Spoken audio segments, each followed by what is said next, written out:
Welcome back to Best Ofs Part 2. Hope you. It's like it's your first time. I know. It's almost like I don't know what to do, like with my hands. You're all like nervous. We're trying to talk here. Like, what do I do? What do I do with my hands? Yeah.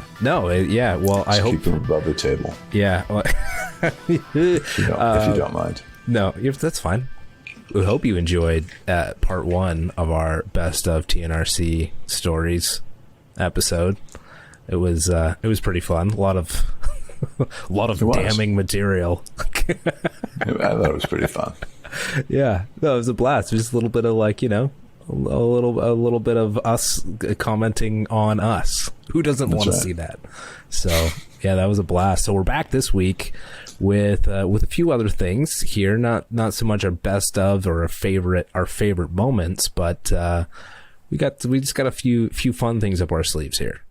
So this is our last episode going into the Christmas season. So we have our skips because we didn't get to those last time. So that's a situation where we listen to a record and you would skip the song on the record, or I would skip the song. But oftentimes we don't agree on the skip. I don't think, right? Generally, I mean. Generally, we don't agree. I think we both agree that A200 off of Deep Purple's Burn is maybe not a go-to track. That was a mutual skipper. Mm-hmm. But generally we've kind of been, we've had our own thoughts and ideas on our skip tracks. That's right. The Gambler being like the biggest disparity.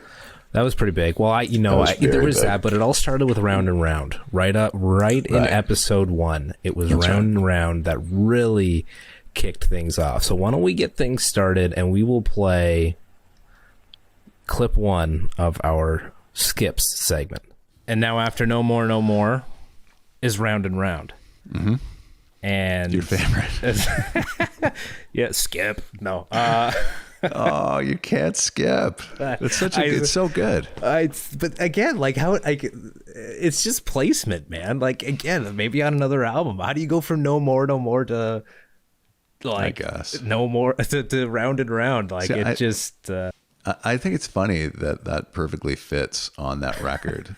I do you too. Think it's just completely out of place. Yeah. I think it's like perfectly, placed on that album. Yeah, I guess I just not like. I need to understand the history a little bit more and the time that the album came out, and again what more the music was surrounding it at the time as well to really, I think, maybe appreciate its place on the record. Yeah. Look at me trying. At least I'm trying. You conceded. I'm trying to understand the purpose of it. It doesn't go unnoticed. Well, thanks, man. That's when I knew we had a show, Brent. That was the moment. That was the magic moment for you. That was when I was like, did the angels sing?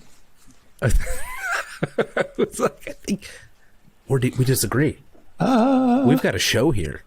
Yeah, that was it. When I realized that we could disagree and have a good conversation. And the thing I love too, it was episode 1. Did you see the excitement on our faces? We were we have continually had a good time, but that was like, this is it. We're doing it. It's episode 1. We've gone through with it. There's no going back now, baby.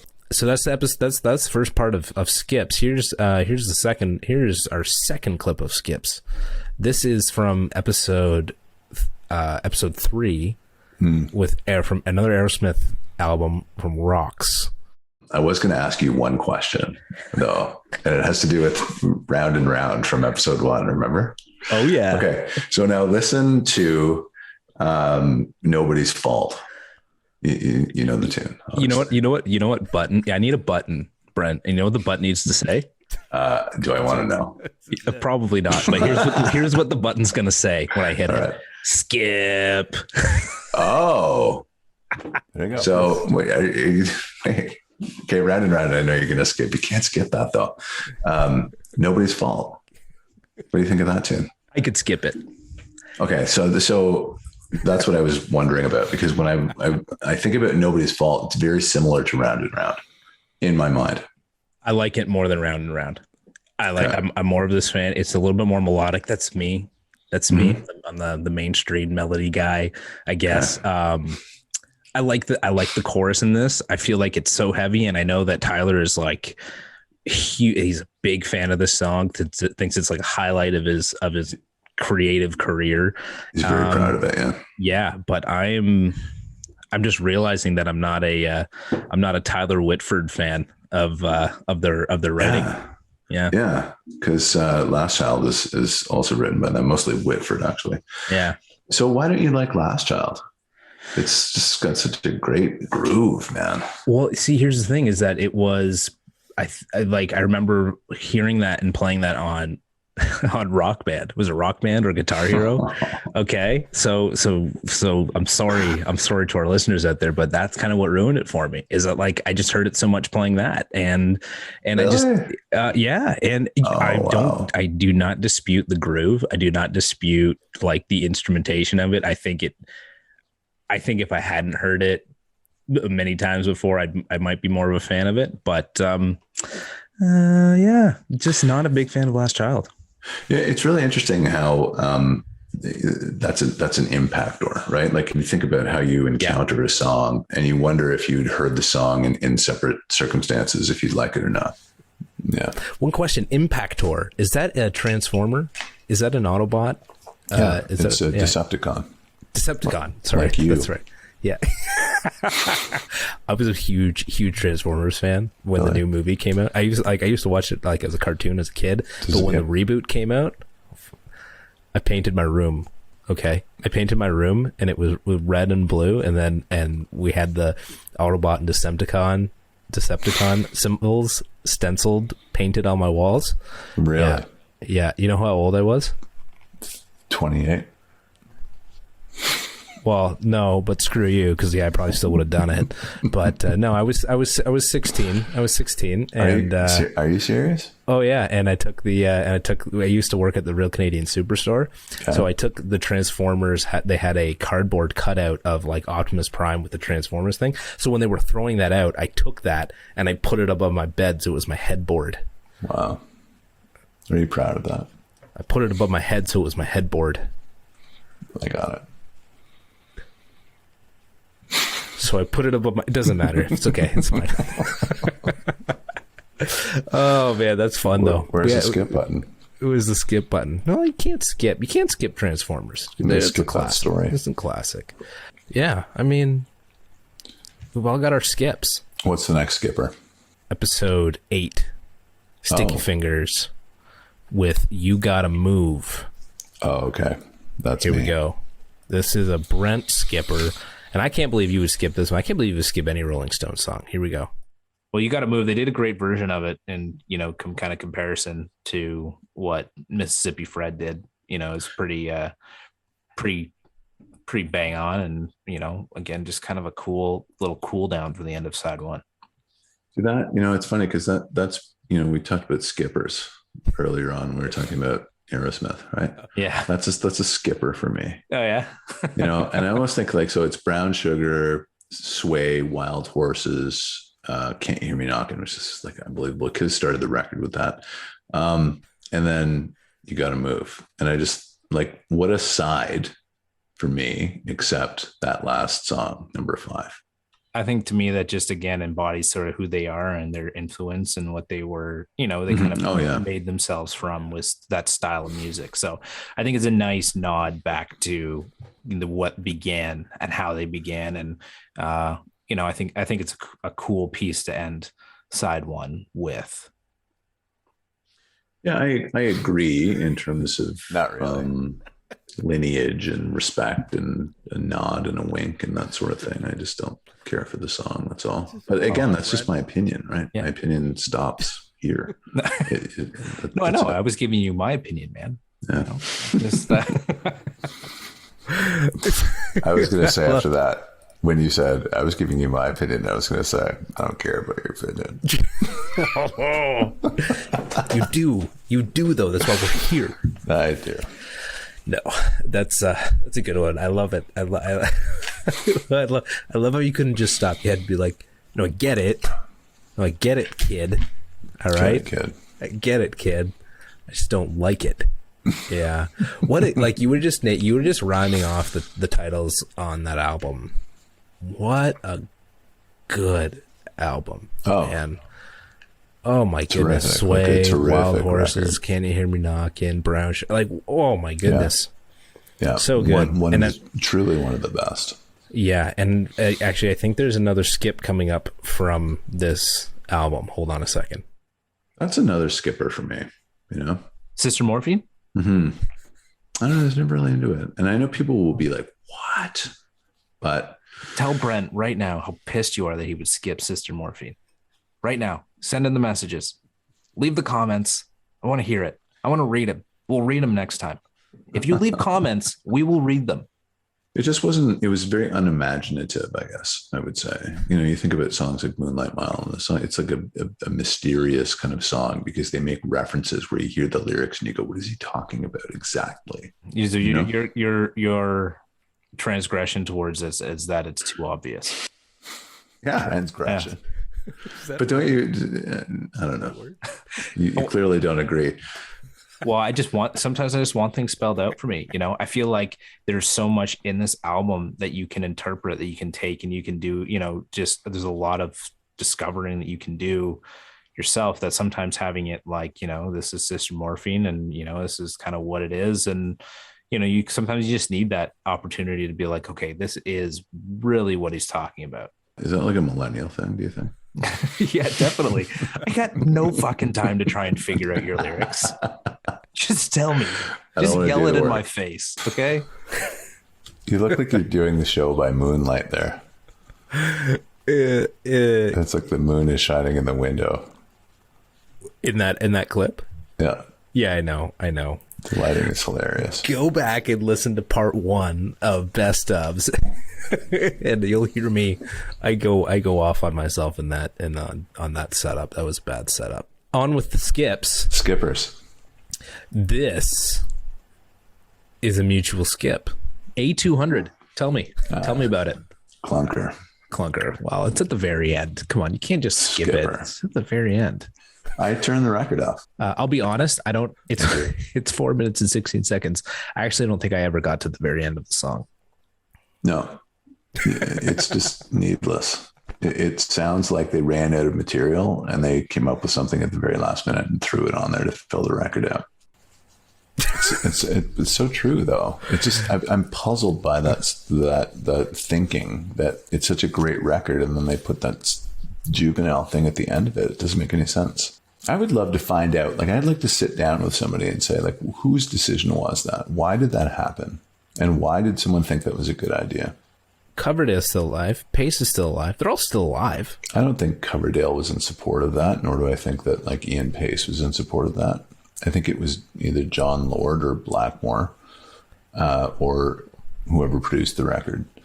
And they had their reasons for it, but like it's bizarre. Yeah. It's a weird thing. But stuff like that happens. You know, I was talking to the drummer from the Black Crowes, and he told me that, you know, things happen, the record comes out, and sometimes songs are on there that, like, you know, you didn't even know got recorded because you weren't there, right?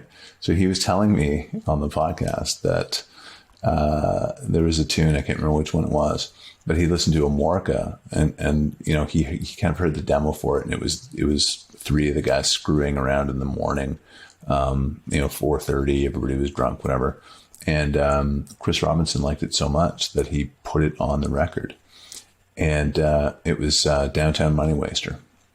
And so if you listen to that song, it's just like, you can tell it's recorded at, like, you know, like in the wee hours, and there's some chemicals going on. He was around for it.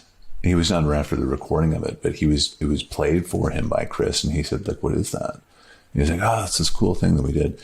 And so he thought, yeah, right. And so he thought, it'll be like a Japanese B-side or something. It'll just be some weird like outtake that they'll include later on.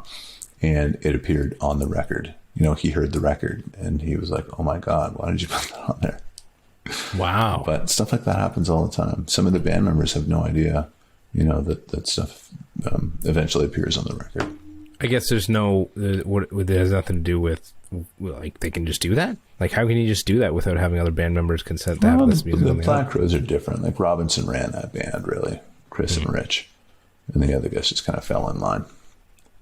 So we move on from Deep Purple's Burn on a mutual skip agreement to a far from mutual skip agreement. Here we go. What was the track that we had talked about being the throwaway track? Was that track 9, I think? Awful. Yeah, so what, the second last track on the record. The second last track on the record. So with regards to this album, track 9 is Where the Gambler Should Have Lived. That's like one of my favorite songs from that record. You know what, man? I totally get it. Because like we've had these back and forths. People get it. I'm not a Fair Warning fan. I don't like Round and Round. It's right. So what don't you like about it? This was in comparison to the rest of the album, this song does not set up the rest of what this album I feel like is. Okay. So like you just slide it into track 1. Yeah. And then all of a sudden you've slid into this album perfectly. Right. But it was kind of an interesting beginning. Yep. Kind of like the keys are cool, right? Yeah, a little ominous. Yeah. And then, it gets into it and it's just this melody and these sounds. I'm just like, what am I listening? What did Brent give me to listen to here? That breaks my heart. But you know what? I'm going to tell you something. I'm going to concede. When you said Eye of the Tiger, that registered for me. I actually understand what you mean by that because it's like, interesting. It's cheesy. It is cheesy, but my favorite thing about that song is the drum performance by Cozy Powell. Yeah, he was fantastic. And again, I said on the episode, like it's simplistic, but it's good. It's effective. Most of it's done on the snare, but like I do get the Eye of the Tiger thing for sure. Yeah, it's just what I hear in it. But like at the same time, I just did not feel the tune. I didn't. Again, it was like when Van Halen started off Van Halen 2 with "You're No Good." It just did not. It didn't feel like the right start to an album for me. And again, like we still have no idea what version of the Whitesnake Slide-In album I listened to. That's a good point. I think you listened to the UK mix because Gambler was first. But I thought you said the Gambler. But in the episode, you said it was like later on. Gambler's UK mix. Gambler is track 5 on the US mix. On the US, UK mix, it's number 1. It is on the UK. And that was my big problem with it. So that must have been it. Okay. Yeah. Well, either way, those are some skip moments, and I mean there will be more to come, but. They're fun. They're fun, and it really creates a great dynamic between us to be able to talk about our skips because I think it's so hilarious to get like your take because you even said like I think half of that Whitesnake album you're like maybe not skip, but it blends. So a lot of fun coming up with the skips. Yes, absolutely. Yeah. And I gotta say, Brent, you put those together. You sent me the skip options, and those obviously those are the skips. Those are good skips. Those might be the only skips. So thanks for putting those together, man. Because that's a great segment. It's a ton of fun to go over and to relive. And you know what? Maybe we'll. Like I said this to you before, maybe we need to like revisit an album in the future. We should just to see if I might have changed my tune. That would be very interesting for me to do. See, right? This, I'll tell you, this whole thing is very interesting. And when there are skips, I don't mind. Like, I play it up just for, just to wind you up a little bit. But I told you, I said, I thought you would hate the Whitesnake record. Right. I thought you would. Because it's not for a lot of people like Alex Huard. Like, it's just not, right? It's for people like me who grew up in the 80s. And, it's kind of it's a very, it sounds like a record that was recorded in 1984. Do you know what I mean? Like it's an 80s record. We talked about this on the episode, but yeah, I expect you to hate it. only in hopes that this show nets us millions of dollars. Okay, so we're on to the next segment, intros. Intros. Yes, we had some good intros. ones. We've had some good intros. So I want to play through a few here because we're just gonna play them. We're gonna chat a quick bit about them. We're not gonna go to too much detail, but the intros are really where we get ourselves set. We get ourselves ready for what's coming in the episode. Right. This is our like diffuse moment. It's like, well, it's funny, and I'll say a little word on this. Like we, great. You know, we get on the call, right, on this, you know, Zoom type call. This isn't Zoom, it's Riverside, but you know, we chat a little bit, and then it's like, when do we start recording? We've had some good ones. We have, and I want to start things off. I want to start talking about our intros by starting with episode 1, because episode 1, this kind of tees it all up. This kind of sets the stage for who we are, what kind of the interactions we're going to have. And this is episode 1's intro. What do you think I'm drinking, Brent? Fireball. It is Fireball, for real? Fireball. For real? Fireball. Oh, yeah, it is, man. I thought this is episode 1. I've got to ring it in. I got to ring it in, baby. And were you like the first couple, because we have a joke about Fireball, so the first couple of drinks that you took, were you expecting me to call you on that? No, well, I thought maybe it could happen, but I was more so thinking like, how long is it going to take until he's like, you drinking Fireball? That's more what Fireball. I was thinking. That's more what I was thinking. So. Okay, so as you familiarize yourself with real music, I want you to familiarize yourself with real alcohol. Legion. Yeah. All right. Yeah, that's fine. Bourbon. I respect bourbon. Good. So we're going to get you away from Fireball and into proper bourbon. You've done it. Okay? No, that'll be part of the show. So at the very end of the show, you're going to report to me back on the different bourbons that I'm going to have a beard out to here. Yeah, that's it, man. You're going to make me a man by the end of this. That's great. Thanks. I appreciate that. My wife will appreciate that too. So that was like the introduction to sort of like our show and to us and kind of how we were getting a repartee, right? And it all started with Fireball, and it's great. And you've done a good job, man. I'm completely diverted. I showed this in the clip. Drinking bourbon now. Honestly, I drink this way too easily. Like I should not be drinking this so easily, but I do, because it's so good. It's so good. So this is I should say this is a great little compilation of Brent kind of like maybe not hitting on all cylinders. This is a great little compilation of some intros where Brent kind of missed the mark, and that's okay, because I mean, this whole show is about me missing the mark completely for a long time. So here's a little compilation of Brent sort of just missing the mark through some intros. What were you doing there? You're just kind of like drifting off into space. Yeah, I was just thinking about Fireball. Fireball. With Legend Brandy. Legend Brandy. Legend Bourbon. Bourbon. We'll cut that. Well, welcome back. Another Thursday night. I'm excited. Welcome back. Yeah. Thank you to have me. Thank you for having me.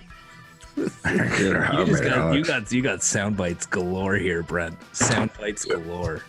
You have to edit that out.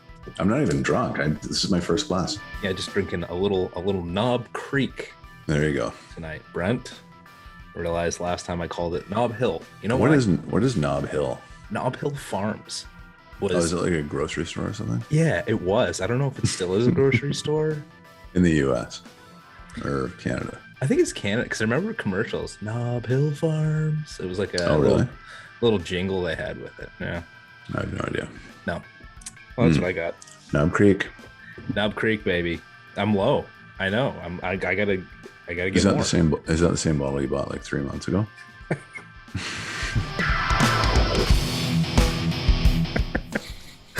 You know what, man? You redeemed yourself at the end there, which is good. You had a few stumbles. I love them though. I mean, I didn't help myself with the whole Knob Creek, the Knob Hill thing. You called it American, it's Canadian, but yeah, you got a good shot at me at the end there, because it has taken me a while to finish some of the bottles, but I gotta say, a little bit. But you were I'm new. drinking them pretty good now. Yeah. Oh God, I was maybe a little too good. I know. I agree. I'm gonna have to pour a new glass soon. Here, actually, just I was going to say, alone. and is that an intro where you had like that massive like 5-finger drink? No. But thank you for teeing up our next one, because the next one is where I have a massive drink. But you show us how much of a pro your setup is over there. Here it is from episode 7, our multi Van Halen album episode. This is the intro. Brent, I might have filled my glass up a little too much this week. I might have okay. filled a little too high. There you go. Oh, that Oh, looks it's more. nice. It's more than mine, actually. It did look like it. Well, you got some ice cubes in there. I do. No ice. Yeah. In fact, I have a little station behind the camera here, behind the scenes backstage. Oh yeah. So I've got this little number. Yeah. I've got a refill. Oh, you got your refill station. Yeah. But I've also got this. You can hear it. Oh, Can you can't see see that? it. Pretty blown out. What is that? Ice? Did I hear ice in there? It's ice. It's full of ice. It's like a Starbucks insulated cup. You don't have to go anywhere. I don't have to go anywhere. you brought it to yourself. I'm also wearing a catheter. I'm here for like 6 hours. Try the veal. You're such a pro. You got to be prepared. You do, man. Like, you've got the perfect setup. Like, I keep looking Preparation is back everything. there. Although you don't drink anything else, eh? Like, all those bottles have been there for since we started this. They rotate. So if you look behind me, and people probably who watch the show will say, do they rotate or not? So the one on the gin bottle, the Beefeater gin, rotates quite a bit. This one rotates a lot. That's Kettle One vodka. I was gonna say that's Kettle One, isn't it? Yeah. So we have, and Ciroc is right beside it. Oh, so okay. we rotate that one quite a bit because we drink a lot of martinis here. Man, Anyway, what a great now you setup know. you got over there. It's beautiful. It is beautiful. Once we can actually start recording together, you and I, in person, Yeah, I'm gonna we'll do it have here. I'm gonna have to leave a sleeping bag over there for sure. Do it. So this next one is from episode 8, our sticky fingers. So part 1, in our part 1 of best ofs, we didn't have anything from episode 8. Again, good stuff from episode 8. We had some skips from episode 8 in this episode. This is the intro of episode 8, which is kind of fun. This is me reigniting a conversation we had about what you were listening to when you were in grade 2. Thursday night. We back. Thursday night. Good to be back. Clink, Good to clink, be clank. good to be back. Hey Brent, let me ask you something. What were you doing? What were you doing in 1971? I was 2 years old, and Listening to the Bay City Rollers. according to you, Oh, the deleted scene. That's got to make it out. Oh my God, I laughed so hard when I listened to that. so what did you say again? So you had said that when you were in grade 2, Right. you were listening to like the Bay City Rollers. Right. Grade 2. And Right. you're like Bay City Rollers and Kiss was this and that. I'm like, wait. So when you were 2, you were listening to the Bay City Rollers? You're like, when I was in grade 2, you knob. You knob. Oh, that makes more sense. That makes a lot more sense. Oh, that's funny. You That's knob. it's a good clip. Yeah. Although I'm gonna So now Yeah. we have the deleted scene that we do. Do you want me to roll that now? kind of rolls that, like that explains that piece, right? Yeah, we totally do. Do you want me to roll that now? Yeah, throw it up. When you were 2, you were Bay City Rollers fan, eh? When I was in grade 2, you ding dong. Sorry. Ding dong. The knob creaks. The creaks I was gonna say, pour yourself another one there. I'm like, wait, what? I'm like, When you were 2. You remember that? Grade 2. Okay, cool. No, I just thinking grade 2. I might have been listening to ABBA from my parents. So There you go. So See, I feel same you. thing. I feel you. Sorry, I cut you off for that bullshit when you were 2.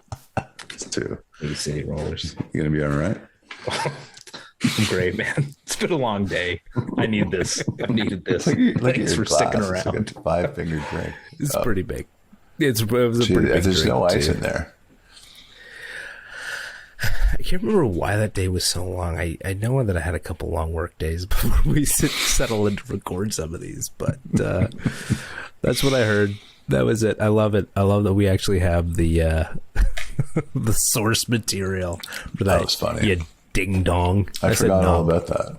Yeah. No, I know. That's the beauty of these deleted scenes. The deleted scenes you don't get to see. It's like I find these things. I'm like, this is cool. So I kind of pack it away. And anyways, we got a couple more coming up in the future, but I just want to get through a couple more intros because, again, we've had some really great ones. So episode 9, I'm going to start this from the very beginning because we talked in part 1 about sort of the evolution of the production. This continues that conversation. This episode 9, Exile on Main Street, Exile on Main Street, part 1, leads off our very new opening sequence. Right. Here it is.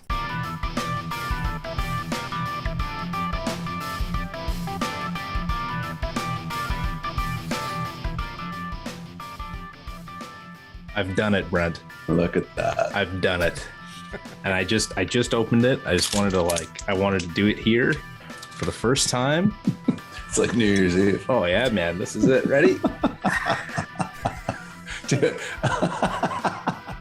Yeah. See, my favorite part of that clip, and I want you to put a still up of this, when you take the cap off. So this is the bottle right here. It's legend.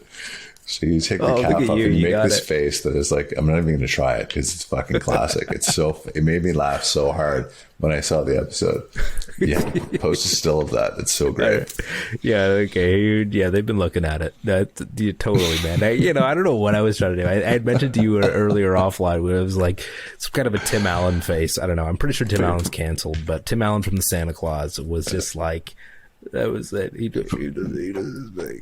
You were so excited. Yeah, I was. But see that like this whole thing is, it's like a what would you call it? It's almost like a diary of you kind of, going through your Fireball, like leaving Fireball in the dust and getting into like bourbon. And like we've said, it's my journey into becoming a man. It really is. Hey, where did you go? Sorry. I don't know. This fucking thing. It's okay. Is this your first time? I'll just cut to you. You're going to have to cut that whole part. Yeah. Make sure that you put some ice in that thing. I should have drank it without ice the first time. Why? So I could have tasted the realness. The realness. Legion. The realness. Legend. You're developing in so many ways now. I'm saying that before the show. I'll probably hate puberty. We should rename the show Alex Huard Becomes a Man. Becoming a Man with Alex Huard. There we go. Yeah. I'd be into that. We'll think about it. Well, that's it, man. Those are our intros. We've gone through our skips. Those are our intros. And, just fun, just a little taste, just giving you a sense of really those just come together so organically and just kind of get us ready for the rest of the episode before we get into chatting about what we end up chatting about. Yes. Yeah. So now I think we have some deleted scenes. So I played one earlier about you being in grade 2, listening to the Bay City Rollers and Kiss. So that was part of it. Yeah, but we got a few other things here, which is kind of fun. Which is just a couple other things. Look, when we record about an hour or so, and we cut it down to about half an hour ish, 25 to 30 minutes. Some of them about 45. Yeah, but we have a lot of material that I need to work on doing a better job of compartmentalizing as our own deleted scenes. But here are some that we figured out, and this one I want to start with a cool factoid, as we call them. This one's really cool. This is about Van Halen 2 and the inset picture of David Lee Roth, why his foot is in a cast. You do a brilliant job explaining it to us. So before you roll that, these are clips I've not ever seen because they ended up on literally the cutting room floor, right? Completely so forgot. we'll record an episode and you send me the finished product and I say, okay, this, and we confer. But like this stuff, I've never seen this stuff before. So this is going to be 100%. Very interesting for me to see for the very first time, by the way. It's a great point. Thanks for adding that in, man. Because I just take these chunks and I put them away, and I'm like, maybe we'll use them. So it's gonna be fun. Yeah, totally great. No, I hope it is. So here it is. Here's first clip. Maybe you'll recognize it as we get going. Here it comes. So what's this rumor I hear about David Lee Roth breaking his foot during the photo shoot? That story goes that if you look at the back of the record again, he's pictured doing, he always did those split jumps, right? Like he would jump off the drum riser and do the splits and then jump, and he would like 12 feet up in the air. Crazy. So he did that so that they could capture the picture of him doing it. And apparently he did it 3 times and the third one is the one they use. But on the third one, he also landed wrong and broke his a bone in his right foot. Jeez. And so in the inlay picture, I think he's standing there with a cane with 2 nurses, and you can see that his right foot is taped, or there's a cast on it, and he had broken it. Crazy. Yeah. Wild. But they got the shot. They got the shot. Yeah, you probably didn't feel it anyways. You probably didn't feel a thing. Well, I don't think they felt a lot based on what I'd heard about that first tour. Great. I totally forgot about that. Yeah. Well, that's the beauty, man. That's like, I got these things. There's a lot. There's a lot that like I have, like I haven't tucked away. I need to tuck it away. Yeah. And, that's what I started doing. I got to do a better job of tucking that away. I'm so like focused on getting the episode out, but man, I love that. Those are a couple of little tidbits, man, that happened. And look, here's another one that I want to play, that something that I had heard from, from who? From friggin' Howard Stern. You ever listen to the Howard Stern podcast? A little bit. Or at least, no, I guess it's not a podcast, but he's on Sirius XM. Man, I feel like he's got so much good stuff. And actually, so I heard this. Steven Tyler was on Howard Stern's show. Okay. And so I ended up telling the story in episode 3 on Aerosmith Rocks. And so this is the story I heard from Howard Stern talking to Steven Tyler, the man himself. Here it is. Okay. Just before we sign off on this, I'm wearing a Hendrix shirt. Not a Tom Petty shirt. Not a Tom Petty shirt. No, that's Jimmy right there. And I thought it was interesting because I heard the story Steven Tyler was telling about meeting Joey Kramer. So they went to high school together, him and Joey Kramer. But then he also ran into him at Woodstock. So I don't know whether they didn't know each other, or they kind of had been away from each other. They didn't know each other after high school for a bit. Anyways, Tyler was saying that, he was like, in the middle of the field while Hendrix was waking up to Hendrix playing the national anthem. He was part of that. And he said, as he was walking around, he said it was near the end of the festival, and he ran into Joey Kramer at Woodstock. And he's like, and then he became my drummer and I became his singer. I just thought that was wild. That's an incredible story. Yeah. Like, how many people at Woodstock, and he runs into him, and he said Joe was like on he's like 3 tabs of LSD. I don't know what I was on, but it was just crazy. Oh. And you know what? It was really cool because we've joked and said Tyler would take credit for anything that Aerosmith ever did. He seemed really. That's what he said. He's like, and I became, he became my drummer and I became his singer. He was very, humble about that. And then this was a Howard Stern interview, and Howard said, as you're at Woodstock, you're watching these guys play. Are you looking at them? You're like, that should be me up there. Why are these guys up there? Tyler's like, no, man, these guys are amazing. That's what I was thinking. Like, that's these cool. guys, these guys are great, and it kind of just completely blew up this idea of like Tyler being so self-aggrandizing and just only into himself, which I'm sure he was at one point, but it just really kind of gave a different perspective for me on him, and it was really cool to hear him say those things. I love hearing stuff like that. You know, you got to put yourself in these guys' shoes, right? Like, you think about what that would be like. Yeah. You know, at a young age to be in that position. And you know, some of them have big heads. Yeah, I know. But like, I always try to see it from their perspective. It's easy to take shots at these guys and say, "Oh, he's an asshole," or "He's this," or "He's that." But I love hearing stories like that. Oh, it's true. I totally forgot about that a little bit. But that's a good point, right? Like, it was, you know, when I wrote my first book, it was easy for me just to say, oh, you know, they sold out, or they did this, or they did that. But then I thought a lot about, you know, how tough it would be to be in that spot, you know, especially when you're that young. So it's easy to flip somebody off as an asshole. But you really got to kind of put yourself in their shoes and think about where they're at. It's not an easy thing. So we have a couple of really great stories from some deleted scenes. And then you get to episode 11, Deep Purple's Burn. And so sometimes the deleteds aren't so informative, if you know what I mean. Here is me not really understanding the terminology of textbook. You know, when somebody says textbook so-and-so, if it was like textbook Hendrix, just as it was a play that solo, that was textbook Hendrix. Here's our direct example. I don't know what that means. I know that. What? Textbook Coverdale? Textbook Coverdale. I don't know what that means, but what do you mean? It's a saying. Textbook Coverdale. Was that what the kids are saying these days? I don't know. You tell me. You're more of a kid than I am. I haven't heard anybody say fucking textbook Coverdale in my life. What that means is textbook means it's, you know, I don't even know.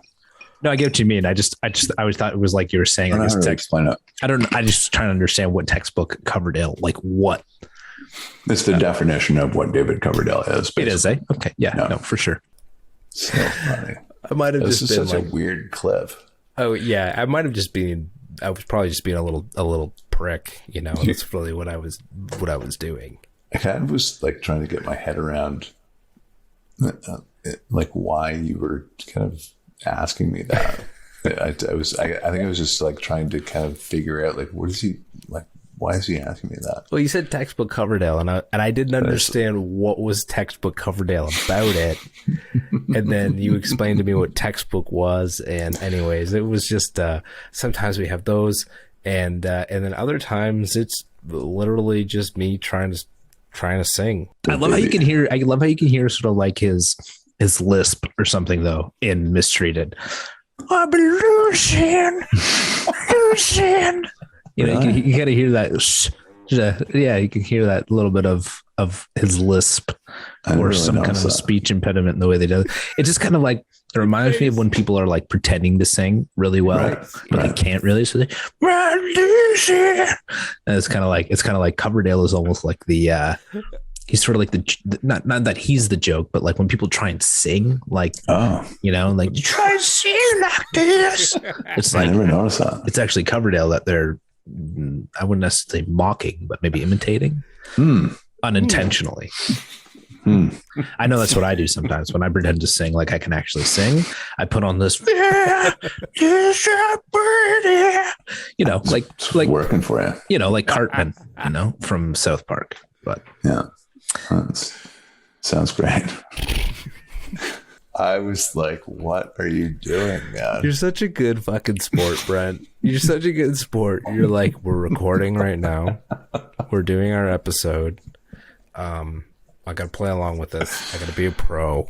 You know, you were total Keith Richards during that recording, my friend. Just a pro. Great.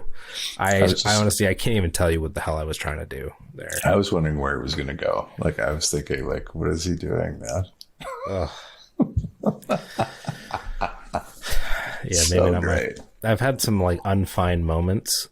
That might not have been a fine moment, but it was funny. It was very, very funny. It was funny. It's a good point, man. Well, you know what, dude? That kind of brings us to the end. Like, that is our there's a few segments there to take some people through our skips, our intros, and a couple deleted scenes that have been a part of the episodes over these 12 episodes. Yeah, it's been a lot of fun, man. Yeah. I've had a great time doing this, and I feel like we're just kind of hitting our stride now. So there's a lot of good stuff to come still. Completely agree. I can't wait to listen to more records you have to throw at me, and there's a ton more. So many more. Like, settle in, folks. Yeah. Okay, because we're just getting started. We're just getting started. Like, it's just beginning. It's all happening now. So that's right. 2022 Thursday Night Record Club is going to be the best kept secret. You tell your friends. All right, bring them in. So this is it. All right, man. Well, we've said it like 3 episodes now, but like, Merry Christmas. Right. Yeah. Have a wonderful holiday. I really wish it wasn't. I know COVID's kind of. I've got a couple kids not vaccinated, so I'm still very careful. But you know, I can't wait to just be able to go and fucking hang out and just like chill, man. Just hang out together and fucking do an episode, and you know, we're getting there. 2022, it's gonna happen. That's right. All right. It will. Yeah. All right. Merry Christmas. All the Cheers, best to you friend. and your family, and to all of our listeners. Take good care. Absolutely. Happy holidays. Enjoy yourself. Happy holidays. Enjoy. Yeah.